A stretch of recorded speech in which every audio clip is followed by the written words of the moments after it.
Hi, I'm Rob. And I'm Travis. With Guys, Games, and Beer. We're here at Fire and Ice Con 2020, checking out all the really cool stuff they have at the show this year, and really excited to see what they have. Yes, I've been touching myself. It's a tester, yo. Hands-free. Yeah? All right. Okay. Hands-free. Hey, guys, this is Travis with Guys, Games, and Beer. And Larry with Guys, Games, and Beer. We are back at Fire and Ice. Yeah, hanging out. And we are with... Ben Dow, prize coordinator for this year. And Dan Kelm, founder of the game convention and coordinator for the first 10 years, and now thankfully a supporting cast member of Fire and Ice.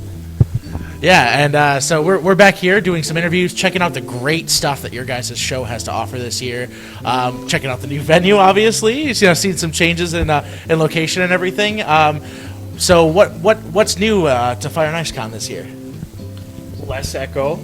With the new venue. We've got the carpeted floors and the acoustic ceiling. That's really improved the quality of game action. Nice heat, much more heat, and chairs that aren't cold metal chairs that you need to buy a cushion to sit on. They actually have nice, comfy cushion seats, so that's how I was saying. Where were you?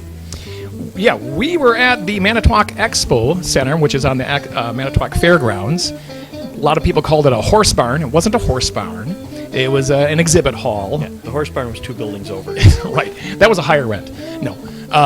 It had just a hard concrete floor, and in the middle of, or the end of February, it got really cold.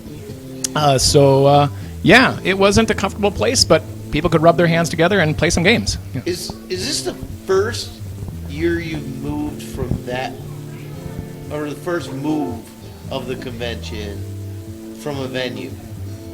No. Sure. When Dan founded the convention back in 2001, we were in the tiny little Wilson Town Hall just south of Sheboygan, Wisconsin. Mm-hmm. It was a great little facility early on. However, it really lacked parking. That was always our number one constraint.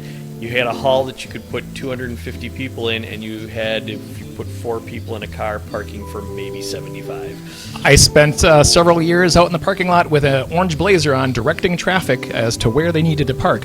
Plus, it was also still a cold place because there was gaming in the basement, and as soon as somebody opened up the front doors, cold air went downstairs, and right at the bottom of the stairs was the bathrooms. So if you had to take a shit, I'm sorry, can I say that? Is that all right? So if you had to take a shit and you sat down on the toilet seat, your ass almost froze to the toilet seat. And so it was a definitely cold location. I was going to say it sounds a little nipply.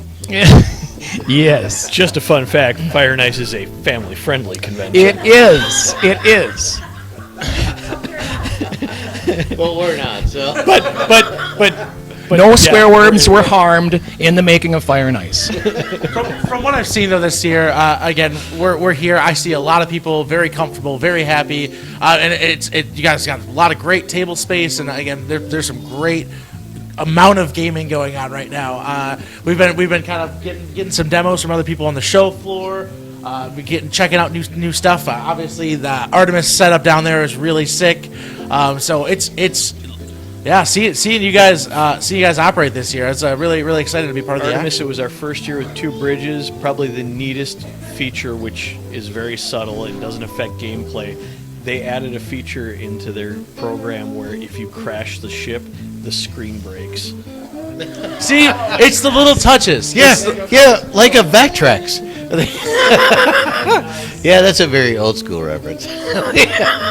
So the move to the hotel, I mean, it's a big move. So what was maybe like the challenges, things that, you kind of maybe had to work through that were sort of different, or what's your perspective on the move?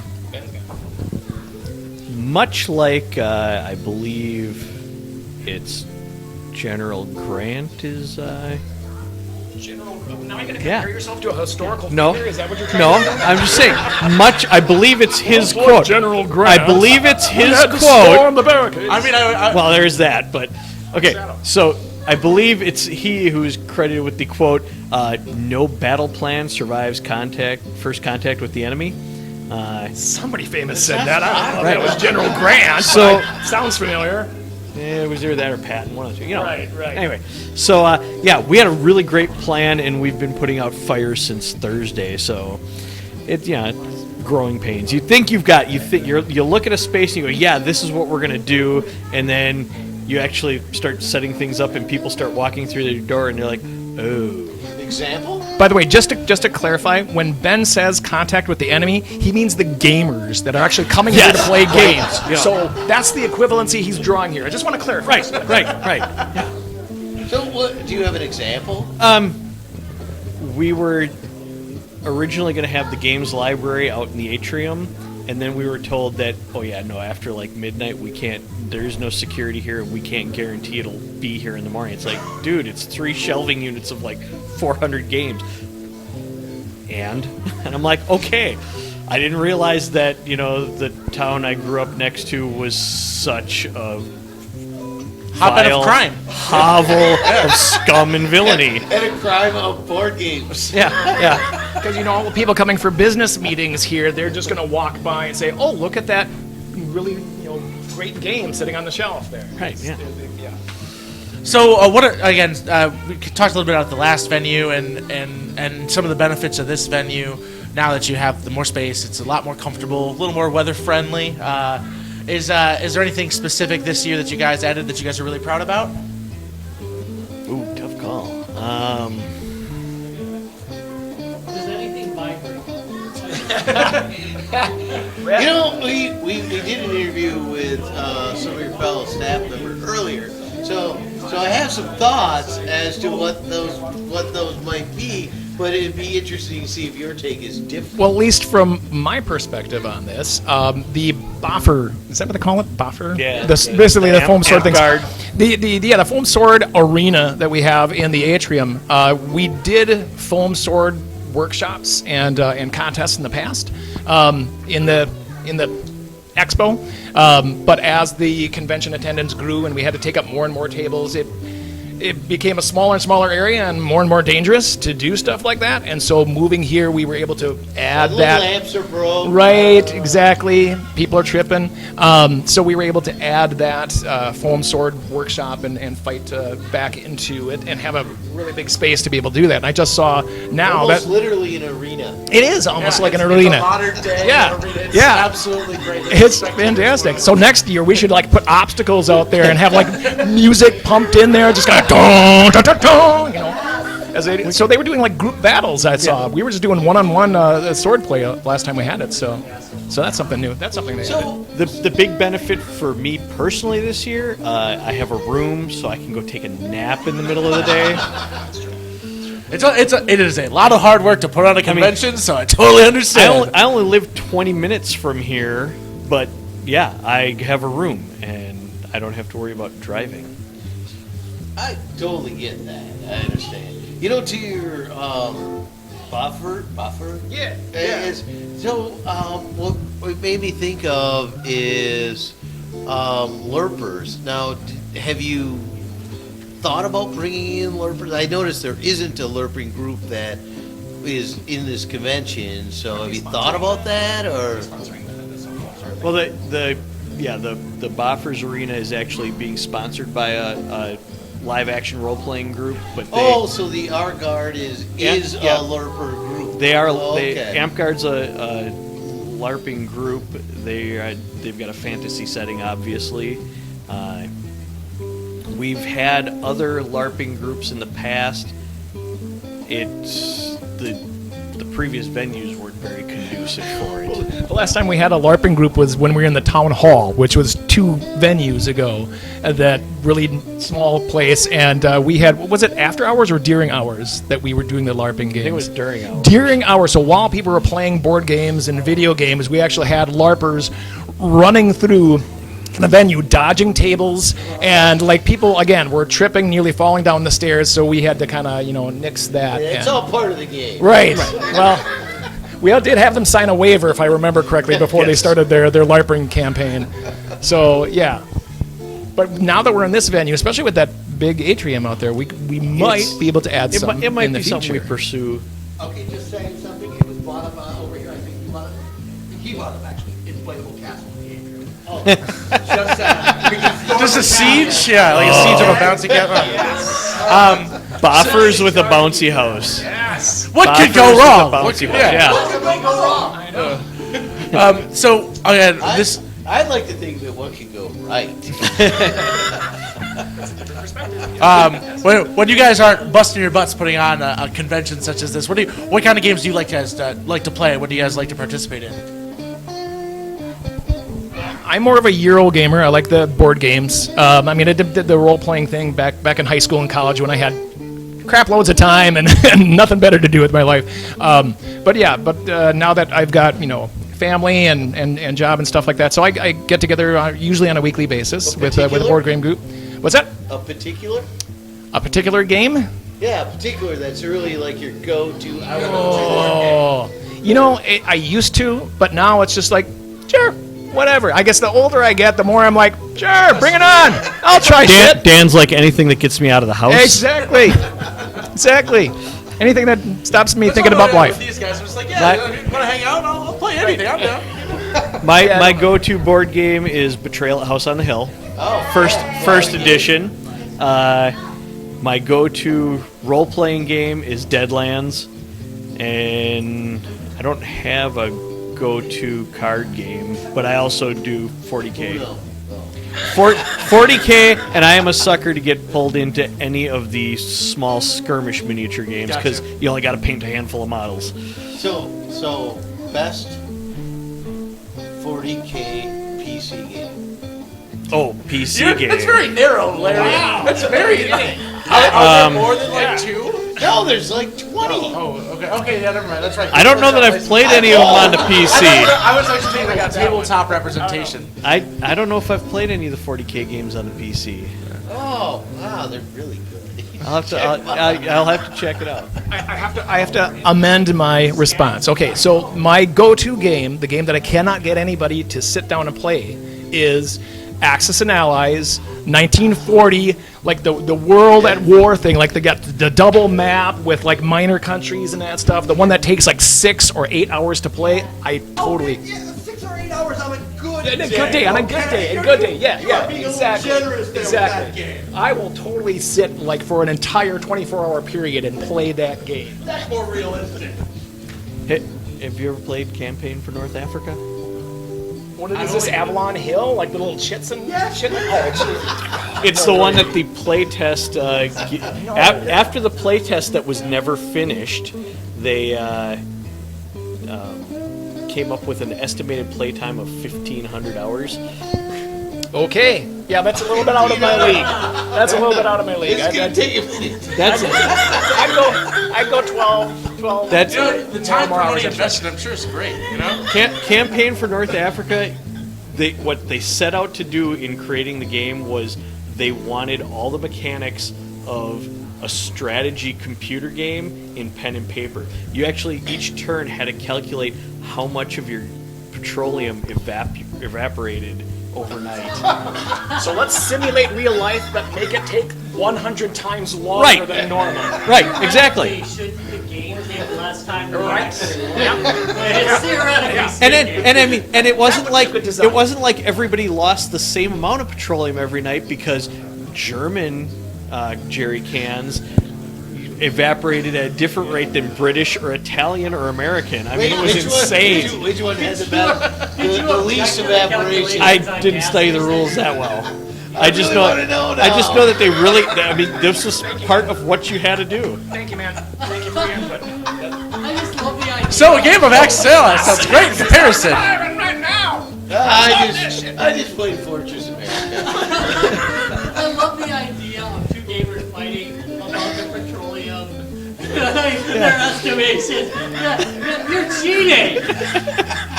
There's no way a German can lost that much.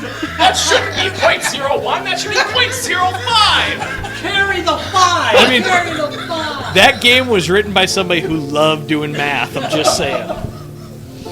That's awesome. So again, back to Fire and Ice this year. So for anybody interested in the show, if they're looking to get more information about next year, I'm gonna guess is people watching this are gonna be watching after. This is Where- going to explode.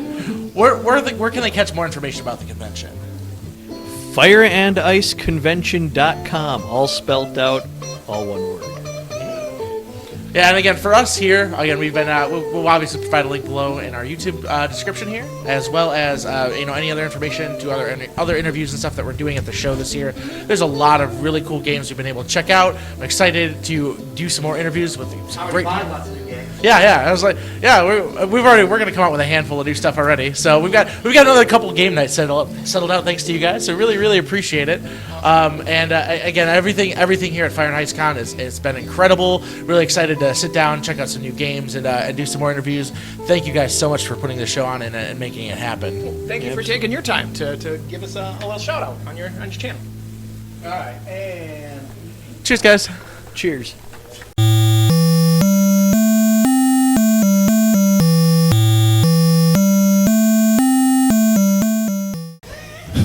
go ahead, Larry. Hi, we're Guys, Games, and Beer, and we are still hanging out at Fire and Ice. Hey, and it's Tom with Guys, Games, and Beer. We have been doing a whole bunch of interviews today. You'll be catching this throughout the course of this show. We have another great interview for you right now, and we are here with... Author R.L. Ettinger. All right, and you are with I am a self-published author. Self-Published, all right. Yes. which is a great trend that we see in all sorts of writing, but particularly in fantasy writing, game writing, just in general. It's nice to see more of that going on. There is a plus side to breaking down the barriers. All right. So what title do you have? What title do I have? Okay. You can take over now. Okay, the title I have with me is, shameless plug here, Do a shameless plug. okay, The Forgotten King. It is a mystery involving a female pharaoh whose final resting place is a mystery. She was ruled in mystery, she died in mystery, and she was buried in mystery. Okay, so I have to ask, so this is your latest book? Actually, this is my second book. I have written 12 books. Wow, so second in the series, you said? Second in the series, Oh, yes. all right, so this is a series. Now, I am unfamiliar with the series. My apologies on that, because we just found out that you were going to be here. It's been like last week you published that you were going to be here. And I was like, oh, they're Okay. going to be there. I did not have a chance to do research on this So- book. So tell Really? us a little more Okay. about the first one. Okay, the first book So we is... can lead into this one. Good idea. The first book is called Journey into the Night. It is 10 short stories, and I thought that was the best way to introduce the protagonist, private investigator Andrew Knight, to the reader. So then the second book, of course, is The Forgotten Wait, King. are all the stories revolve around the protagonist in some way, even if Yes. they're ancillary? He ties them all together, okay? From Journey into the Night all the way up until, I'm trying to think, City Lunara, Rise from the Ashes. And then I changed protagonist, and his daughter takes over. Oh. So that's quite a switch for a mystery writer to change protagonists, especially towards the end or in the middle of your series. That was, so now you did that in the first 5 stories, correct? Okay, Or so- first 10 stories, I'm sorry. My first 10 stories, it was Andrew Knight, and then his daughter took over for him. Well, but okay, so just there's 10 stories, but it's in Okay. one volume. It is one series. Okay. And there are also mini-series within the series. Is this confusing? Okay. No, all this right. is good, actually. I All kind right. of like the Okay. I kind of like where you're going with this. Okay, the first book in the miniseries called Night Kill, my oldest daughter asked me, she said, Dad, did you ever think about writing a story about vampires? And I'm thinking like, you mean like Twilight vampires, which is really stupid, glowing vampires, or real vampires? So it is a modern vampire story. So I did a bunch of research into the Gothic vampire, whatever it's called. But anyway, I mean, people drink blood. They have blood dolls that give up blood for these vampires. Some get false, implant teeth. Some just wear the snap-in teeth. So this is a whole dark subculture that my investigator is involved in when this family of vampires is murdered. So he gets into this whole dark Gothic, and he turns out, you see his dark side as well in the book. I'm sorry, which book was that? Okay? Which book was that? You testing me what book in this series is that? Yeah. Okay. Just curious, because that sounds like a good one to look into. Okay, I don't remember the exact number, All right, but that's okay. but But there's it's that. part of that series. It's part of the whole series. Then there's the vampire series. Then there's the steampunk series, and then the last 2 books are part of a ghost series that I've started Wow. within the series. Okay. All right. So let's talk about. Are you confused yet? He is confused. So let's Okay, I'm a little confused, but to simplify it, There's one series, but there are series within the series. so does each book sort of stay on its own? They are standalone, but yet they are part of the series. So you can pick Okay. it up. You could pick up any book within the series, read it, and you can go back and read the other books. Right. And a lot of people have done that. Like last year, I was here with my first book, and then also the steampunk series. So the people that read that, they came back this year looking for the second book in the series, which I have. So the next year I'll have the third book, the fourth book, and just keep bringing. Right. Books. But you won't lose anything if you jump ahead. No. And take No. the second book. Which 2 books do you have here at Fire and Ice? Actually, I had 4 copies of my first book, and I sold out. Ah, Okay, so you're too late. Yeah, Okay, okay, and I have 12 copies of this one left All right. here at the convention. So, oh well, so going well. You can have an early date. I have early day, yes. But you know, you still want to stay around and talk about it. All right. Yeah. So let's talk a little bit about the current Okay. one, which is the Forgotten King. Okay. So the Forgotten King, the story is that Nefer Sobek, she was the only female pharaoh of the 12th dynasty in Egypt. And her rule was in mystery. She ruled mystery, she died mystery, and her final resting place was mystery, okay? And I thought, okay, this is going to make a great story. So what my protagonist does is he gets married at the beginning of the book. And then him and his new wife, they go on a Nile River cruise, okay? Well, they meet some people that are looking for the tomb of this forgotten king, this pharaoh. But what they don't know is that there's a society of assassins that are sworn to keep her final resting place a secret. So then he has to deal with these people that he doesn't trust, him and his wife doesn't trust, and with these deadly assassins, and yet solve the mystery of where her final resting place is. Early 1900s, so it's kind of that period when On the other that was kind of the thing, you know, where people were going over there. And, yeah. Egyptology. And the thing, what he finds out in the middle of the book is that his great-great-grandfather was involved in trying to find this tomb. So it's kind of like a family repeat history kind of thing. Oh, so it's a more modern time place for Yeah, that it takes kind place of... in his time, which is modern time. Okay. But part of the story takes place in the past. Okay.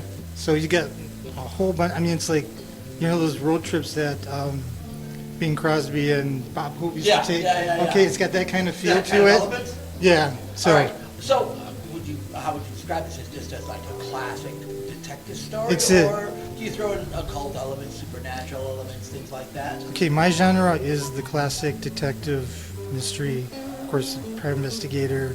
But then you have these other genres you bring in, you know, the vampires, steampunk. You know, one of the books is about Civil War reenactors being murdered, which is called Into the Firestorm. So you got all these marriages of genres within the detective genre. I kind of like the idea of the Civil War reenactors, because that's a really niche genre to deal with. I mean, these people get into it. We know some people. Actually, during my research, I became a Civil War reenactor. Okay, so So- it is one of those money and time pits that will just suck every penny of your. Yes, of it your- does. It's very expensive, Yeah. Harvey. Oh my Very God. expensive. So, speaking of that, Yes. how, I mean, there's an expense to being a self-published. Author? So, Self-published. how has that experience been? Okay. Well, when I published my first book in 2004, I had no idea about marketing and, you know, stuff like that. So I kind of learned as I went along. And about 3 years ago, I found out about Fire and Ice, which is very non-traditional for an author. You go to your book events, there's other authors, there's a competition, and it's like you're competing against them. But here, I was the only author, or one or two authors 3 years ago, and it was a great event. You're the focus. So, but marketing, you market. I mean, I have a Facebook page, I have a website. I buy Facebook ads to promote my page. I design my own covers. I have a degree in graphic design and photography. So, I'm the designer. I have a editing company or editors that edit and proofread the book. So, it's taken years to set this up. Okay, so you're talking about your editing company. Do you, so you say you have the editing company, or do you have an editing No, service that does that? I have an editing service, All right, yes. that's that for you. All right, so yeah. Yeah. 'Cause, again, editing companies, that's a whole nother issue, so. No, and I also have I use beta readers that they read the manuscript to tell me, I say, how's it going? So they give me some insight and help in writing the book. So how hard is it to get, one of the advantages that I would think of a publishing house is the sort Okay. of distribution reach. Okay, distribution, I am on Amazon Okay. worldwide, so I have the distribution. I get all the royalties. I don't share them with anybody. So, you do all the work, so you deserve all the royalties. It's not for everybody. Yeah. You can go traditional if you want. And in fact, I even went traditional for a couple of years. Had a agent, and they went nowhere. And it's like, okay, enough of this. So it's like time to move on your own. Well, and then, again, if you have the tenacity to do something like that. And it is yeah, a growing it's gotta trend. It's not. It is a growing trend. You have to put a lot of work into it. I have a second job just to support, home and stuff like that. But I would think being able to do it for 12 books, they were all self-published? I'll self-publish. Yes. So I would think that it, in some ways that's a moniker of success. Yeah. Yes. Yeah, it is. Yeah, to be able to bring them to market for that pricing, that's pretty good. Yeah. So, again, for those of you who, like us, have bought one or two books at our time, books can get expensive pretty darn fast. So, Yeah. to get, not that one right there. Shameless plug again? So, I'm going to shameless plug the heck out of it. Okay. All right. Sounds good to me. It's what I do. So again, to get a book up, overall, it's a paperback, $12. That's a decent price. Well, actually, this is $20. $20. $12. No. Yeah. No. I misunderstood. Slow down over Get there. excited, all right? Putting stuff on sale, Tom. Yeah, I'm sorry, I'm not going to put stuff No, on sale. do we- But how long did it take you to Okay. get on Only Amazon? I can give % off. All right, all right. Okay. So, All right. if you see him here, maybe he'll give you a discount. No, I'm lying. He won't give you. I only have 12 books left. Yeah, so so no discounts on it. So how long did it take? Tom, that's where the number came from. number- 12. In your That's head. yeah. 12 books. 12 books. 12 12 books. books, $20 a Buy book. it right here, he'll throw in one free, guys. Yeah, I will give a dime with every book he sells. But okay, so getting back to this, how long does it take you to get up to Amazon? That Okay. has to be a fairly complicated process. Amazon has their own publishing branch. So you upload, you write it, you edit it, I get it edited, then you format it, and then you upload it.